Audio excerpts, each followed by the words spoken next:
अरे बाप रे, ये क्या हो रहा है देश में? चारों तरफ हाहाकार मचा है। लगता है हर चीज का दाम बढ़ेगा।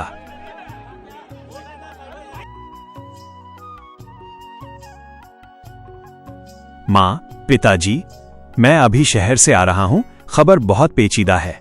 सुनने में आया है कई देश आपस में युद्ध कर रहे हैं और जहां से भारत को बहुत कच्चा तेल मिलता था, जिससे भारत में पेट्रोल, डीजल और एलपीजी गैस बनाई जाती थी, वहां से आना बंद हो गया है। हमारे गांव के भी गैस ठिकानों पर गैस नहीं आ रहा है, लेकिन शहर में गैस सिलेंडर है, मिल रहा है। बेटा रमेश, ये तो बहुत अच्छी बात है। तो अब हमें गैस मिल जाएगा? खमखा ही हम परेशान हो रहे थे। माँ, मेरी पूरी बात तो सुनो। माँ, गैस मिल तो रहा है, पर हम उसे खरीद नहीं पाएंगे। गैस मिल रहा है तो हम उसे क्यों नहीं खरीद सकते? माँ, गैस के दाम 5 गुना बढ़ गए हैं। जो पहले 1000 में मिलता था, अब बढ़कर 5000 के लगभग हो गया है। अब बताओ हम कैसे खरीदेंगे? हाँ बेटा, इतने में तो 2 महीने का राशन आ जाएगा। इससे अच्छा हम लकड़ी के चूल्हे पर ही खाना बना लेंगे।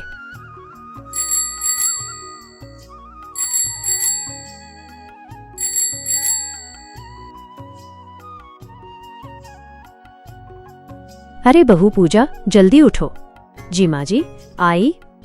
क्या हुआ माँ जी, आप इतनी घबराई हुई क्यों हो? क्या हुआ? देखो, ये गैस सिलेंडर भी अब खत्म होने वाला है। कल ही रमेश ने बताया था कि गैस सिलेंडर मिलना बंद हो गया है। अगर सच में ऐसा है तो हमारा क्या होगा? तुम लोग तो गैस पर ही निर्भर हो गए हो, लेकिन हमने तो पूरी जिंदगी लकड़ी के चूल्हे पर खाना बनाया है। धुआं होता था, आंसू आते थे, फिर भी खाना बनता था और परिवार चलता था। अब की बहुएं तो थोड़ा सा धुआं भी बर्दाश्त नहीं कर पाती। मैं ये नहीं कह रही कि तुम कमजोर हो, लेकिन आदतें बदल गई हैं। अगर आज गैस खत्म हो गई तो हमें फिर से वही पुराना तरीका अपनाना पड़ेगा।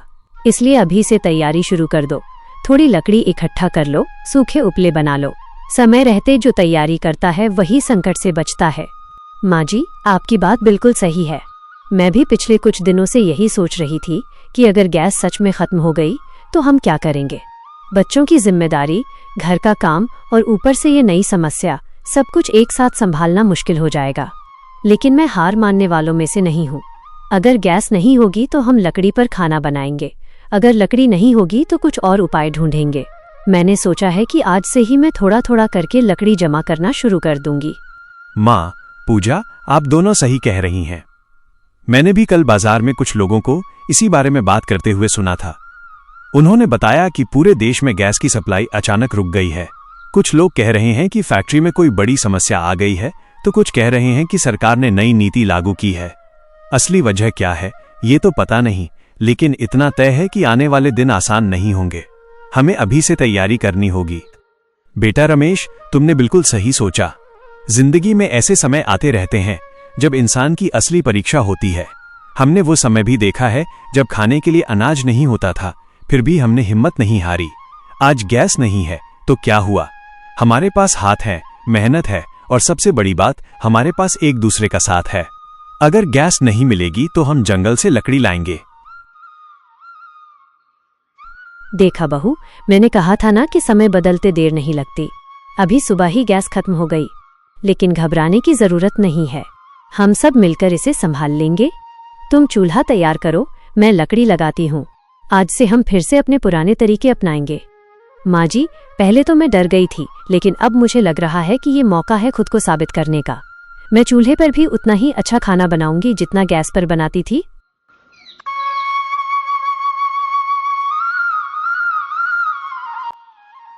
सरस्वती बहन, ओ सरस्वती बहन, कहाँ हो? लो कर लो बात। बाहर क्या चल रहा है? तुम्हें तो कोई जानकारी ही नहीं रहती। अरे, कभी तो घर से निकला करो। क्या हुआ राधा, इतना क्यों गला फाड़ रही हो? तुमको सुबह सुबह कुछ खाने को नहीं मिला क्या? तुम्हारी बहू तो अच्छे अच्छे पकवान बनाती है, और अब तो लकड़ी के चूल्हे पर खाना बनाती होगी तो स्वाद दोगुना हो जाएगा। पकवान तो तब बनाएगी न जब राशन मिलेगा। क्या मतलब, राशन नहीं मिलेगा? अरे, अभी ही दुकान से आ रही हूँ। गांव की सभी दुकानों में राशन खत्म हो रहा है और दुकानदार बोल रहा है कि शहर से राशन का कोई सामान नहीं आ रहा है। अब बताओ, तुम्हारे घर में राशन तो है ना? अरे, कहाँ राशन होगा? महीना खत्म होता आ गया है। ये पहले गैस की किल्लत और अब ये राशन। हे भगवान, ऐसे में हम चैन से कैसे रहेंगे? मुझे भी बस कुछ ही दिन का राशन दिया है। मैं चलती हूँ अब, तुम भी जाकर देखो, शायद कुछ मिल जाए। कहीं लॉकडाउन लग गया तो राशन के लिए शहर भी नहीं जा पाओगे। बहू पूजा, अब मामला हाथ से निकलता जा रहा है।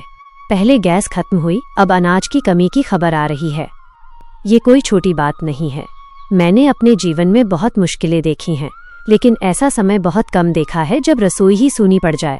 खाना ही नहीं बनेगा तो घर कैसे चलेगा। पहले के समय में हम लोग साल भर का अनाज घर में जमा करके रखते थे, लेकिन अब सब कुछ बाजार पर निर्भर हो गया है। अगर बाजार में ही अनाज नहीं मिलेगा तो हम क्या करेंगे। मुझे लग रहा है कि अब हमें बहुत सोच समझकर खर्च करना होगा। बहू, आज से घर में जो भी अनाज है उसे बहुत संभाल कर इस्तेमाल करना। बच्चों को भी समझाना होगा कि बेवजह खाना बर्बाद ना करें। अब हर दाना की कीमत समझनी होगी। माँ जी, आपकी बात सुनकर मन घबरा रहा है, लेकिन मैं कोशिश करूंगी कि हालात संभाले जाएं। अभी हमारे पास थोड़ा बहुत राशन है, लेकिन वो ज्यादा दिनों तक नहीं चलेगा। हमें तुरंत बाजार जाकर पता करना होगा कि वहाँ क्या स्थिति है। अगर अभी भी कुछ मिल रहा है तो हमें थोड़ा अतिरिक्त राशन ले आना चाहिए। मैं चाहती हूँ कि हम समय रहते तैयारी कर लें, ताकि बाद में परेशानी ना हो। मैं बच्चों को भी समझाऊंगी कि खाना बर्बाद ना करें। अब हर चीज की कीमत समझनी पड़ेगी। माँ जी, मैं रमेश जी से कहती हूँ कि वो आज ही बाजार जाकर पता करें। माँ, हमने सब सुन लिया है। पूजा, तुम सही कह रही हो। हालात को देखते हुए हमें तुरंत कदम उठाना होगा। मैं और सुरेश अभी बाजार जाते हैं और देखते हैं कि वहाँ क्या स्थिति है। अगर राशन मिल रहा होगा तो हम जितना जरूरी है उतना लेकर आएंगे, लेकिन अगर वहाँ भी कमी है तो हमें और ज्यादा सावधान रहना होगा। माँ, आप चिंता मत कीजिए, मैं पूरी कोशिश करूंगा कि घर में किसी चीज की कमी ना हो। लेकिन एक बात साफ है, अब समय आसान नहीं रहने वाला। भैया, मैं तैयार हूं। चलिए अभी चलते हैं बाजार। मुझे भी देखना है कि आखिर वहां क्या हाल है। अगर सच में राशन खत्म हो रहा है तो ये बहुत बड़ी समस्या है। हम कोशिश करेंगे कि जो भी मिल सके ले आएं, लेकिन अगर नहीं मिला तो हमें घर आकर सबको सच बताना होगा। अरे रमेश जी, आप लोग भी राशन लेने आए हैं? लेकिन अब क्या बताऊं, दुकान लगभग खाली हो चुकी है। पिछले 2 दिन में इतना भीड़ हुआ है कि सारा सामान खत्म हो गया। लोग डर के मारे जरूरत से ज्यादा सामान खरीद रहे हैं। आटा, चावल, दाल सब खत्म हो चुका है। अभी सिर्फ थोड़ा बहुत सामान बचा है, वो भी ज्यादा देर नहीं चलेगा। ऊपर से सप्लाई भी बंद हो गई है, तो नया माल कब आएगा कुछ पता नहीं। क्या इतना बुरा हाल हो गया है? हमें तो अंदाजा भी नहीं था कि स्थिति इतनी गंभीर हो जाएगी। हमने सोचा था कि थोड़ा बहुत राशन मिल जाएगा, लेकिन यहां तो सब कुछ खत्म हो चुका है। अब हम क्या करेंगे? घर में बच्चे हैं, बुजुर्ग हैं, उन्हें कैसे संभालेंगे? भैया, ये तो बहुत बड़ी समस्या हो गई।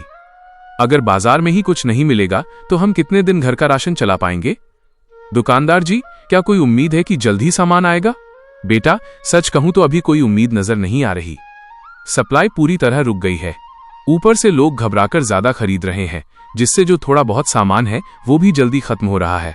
आप लोग भी जितना जरूरी हो उतना ही ले जाइए, क्योंकि अब हर किसी को बचाकर चलना होगा। आप तो जानते ही हैं कि हमारा परिवार कितना बड़ा है। इतने कम राशन से हमारा गुजारा नहीं हो पाएगा। आपसे विनम्र निवेदन है कि कृपया हमें पूरे 1 महीने का राशन देने की कृपा करें। आपकी बहुत बड़ी मेहरबानी होगी। देखिए रमेश जी, मैं आपकी मजबूरी समझ रहा हूं, लेकिन मेरी भी हाथ बंधे हुए हैं। आप खुद देखिए, अलमारियां खाली पड़ी हैं। जो थोड़ा बहुत पीछे गोदाम में बचा है वो मैंने बहुत मुश्किल समय के लिए रोक कर रखा था। लोग बाहर पागल हो रहे हैं। अगर उन्हें पता चला कि मेरे पास थोड़ा भी सामान है तो वे दुकान लूट लेंगे। मैं आपको खाली हाथ नहीं भेजना चाहता, क्योंकि आप पुराने ग्राहक हैं, लेकिन मैं आपको महीने भर का राशन नहीं दे सकता। अभी मेरे पास केवल 5 किलो आटा और 1 किलो चीनी बची है। बस यही है जो मैं आपको दे सकता हूँ। मुझे पता है कि आपके बड़े परिवार के लिए यह कुछ भी नहीं है, पर अभी की स्थिति ऐसी ही है। आप इसे चुपचाप थैले में डाल लीजिए और यहाँ से निकल जाइए। मैं नहीं चाहता कि बाहर खड़े लोग ये देखें कि मैंने आपको कुछ दिया है, वरना यहाँ दंगा हो जाएगा। शहर से माल आने की कोई गारंटी नहीं है, इसलिए जो मिल रहा है उसे ही गनीमत समझिए। आने वाले दिनों में तो शायद ये भी नसीब न हो। भाई साहब, आपका बहुत बहुत शुक्रिया कि आपने कम से कम इतना तो सोचा। सच कहूं तो हम उम्मीद हार चुके थे। घर से निकलते समय पूजा और माँ की आंखों में जो डर था वो मैं ही जानता हूँ। 5 किलो आटा हमारे परिवार के लिए 2-3 दिन से ज्यादा नहीं चलेगा, लेकिन कम से कम आज रात बच्चे भूखे तो नहीं सोएंगे। हम तो सोच रहे थे कि शायद कुछ भी नहीं मिलेगा। सुरेश, जल्दी करो, ये थैला संभालो। दुकानदार भाई, क्या तेल या नमक का एक छोटा पैकेट भी मिल सकता है? अगर थोड़ा सा नमक भी मिल जाए तो हम सूखी रोटी भी खा लेंगे। स्थिति इतनी गंभीर हो जाएगी, हमने कभी सपने में भी नहीं सोचा था। शहर से ट्रक कब आएंगे, इसका कोई ठिकाना नहीं है, और यहाँ गांव में हाहाकार मचा हुआ है। आप जो ये थोड़ा सा सामान दे रहे हैं, ये हमारे लिए किसी संजीवनी बूटी से कम नहीं है। हम जानते हैं कि आप भी जोखिम उठा रहे हैं, इसके लिए हम आपके हमेशा आभारी रहेंगे। भैया, मुझे तो यकीन नहीं हो रहा कि दुकानदार जी ने हमें इतना भी सामान दे दिया। मैं तो देख रहा था कि बाहर लोग 1-1 किलो चावल के लिए आपस में लड़ रहे हैं। दुकानदार जी, आप सच में बहुत नेक इंसान हैं। भैया, ये लीजिए थैला, मैंने इसे छुपा दिया है। दुकानदार जी, क्या हम कल या परसों फिर से चक्कर लगा सकते हैं? क्या कोई उम्मीद है कि रात में कोई छोटा मोटा ट्रक माल लेकर आ जाए? अगर हमें थोड़ा सा चावल और मिल जाता तो भाभी को घर चलाने में थोड़ी और आसानी होती। घर में सबको बहुत उम्मीदें हैं।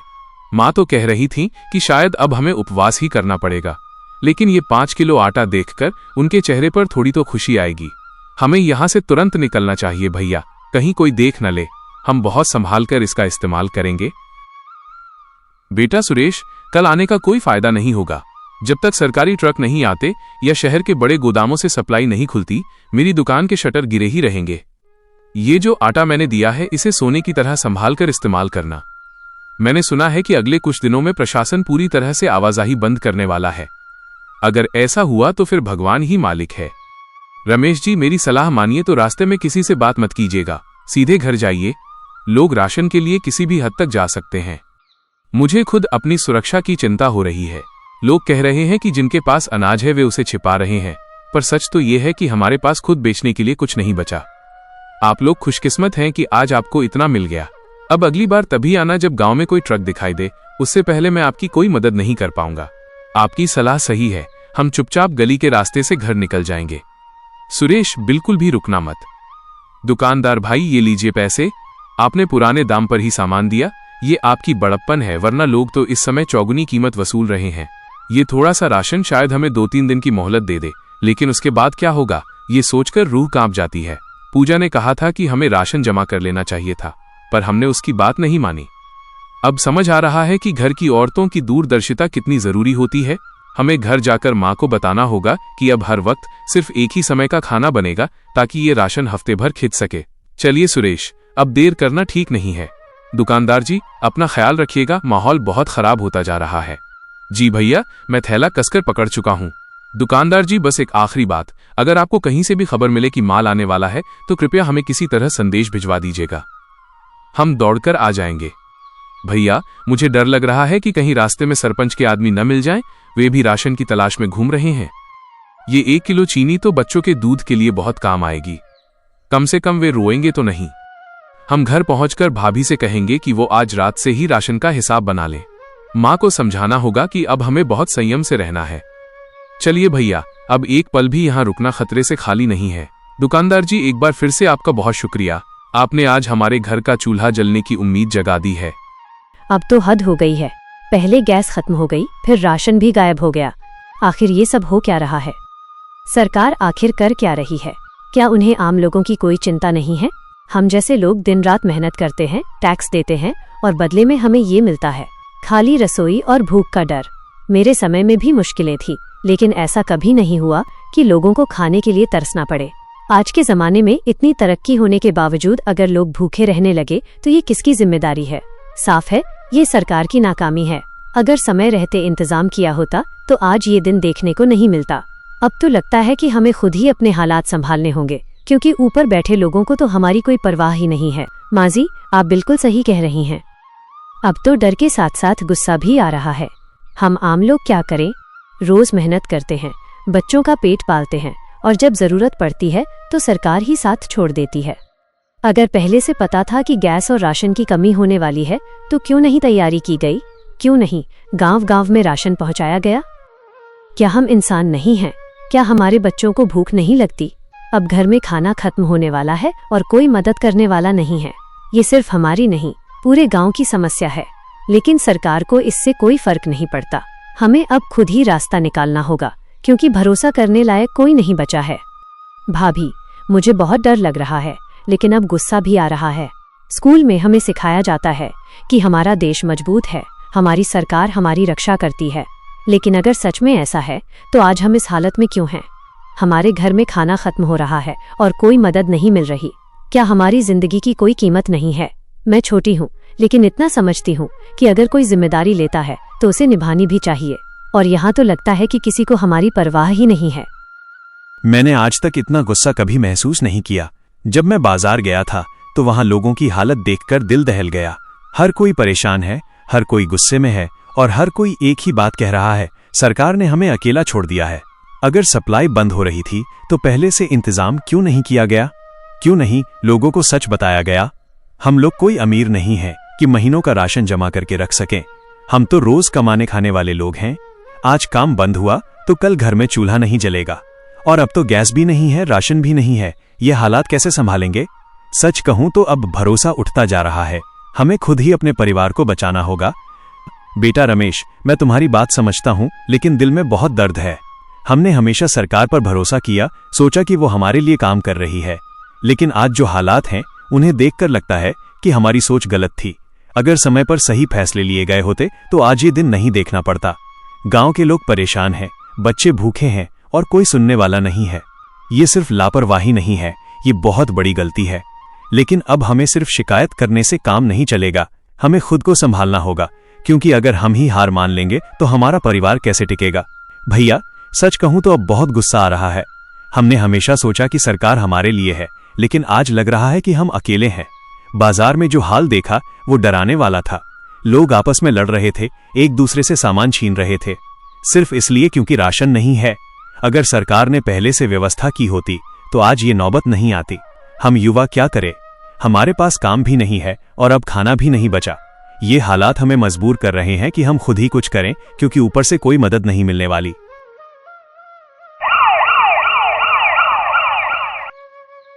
ये तो पुलिस कार की आवाज है। अभी ये क्या करने आई है और कुछ गड़बड़ तो नहीं हो गया? चलो देखते हैं।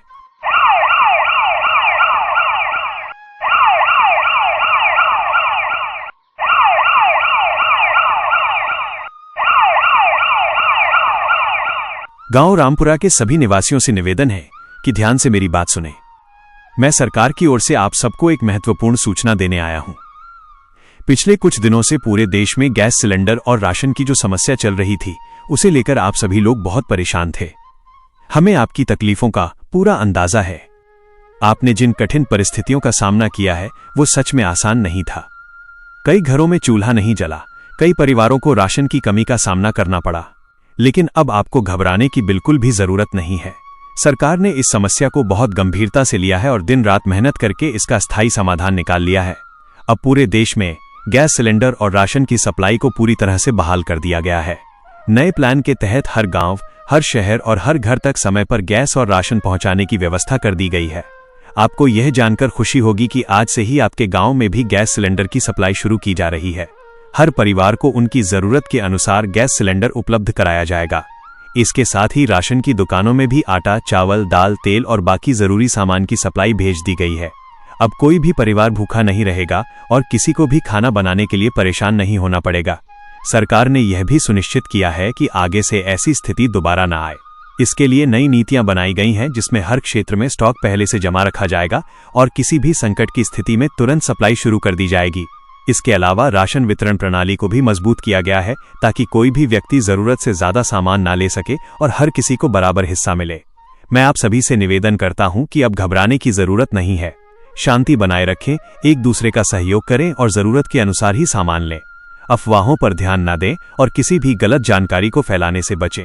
आप लोगों ने इस कठिन समय में जो धैर्य और हिम्मत दिखाई है, उसके लिए सरकार आपकी आभारी है। आप सभी ने मिलकर इस संकट का सामना किया और यही हमारी सबसे बड़ी ताकत है। सुरेश, देखो, आज माहौल बिल्कुल बदल गया है। पहले जहां लोग घबराए हुए थे, आज सबके चेहरे पर सुकून है। मुझे तो विश्वास ही नहीं हो रहा कि कुछ ही दिनों में सब कुछ फिर से सामान्य हो जाएगा। चलो जल्दी से लाइन में लगते हैं और देखते हैं कि हमें सिलेंडर मिल जाता है या नहीं। अगर आज गैस मिल गई तो घर में फिर से चूल्हा जल उठेगा। पूजा और माँ भी कितनी खुश होंगी। ये दिन हमारे लिए बहुत बड़ा है, जैसे जिंदगी फिर से पटरी पर आ रही हो।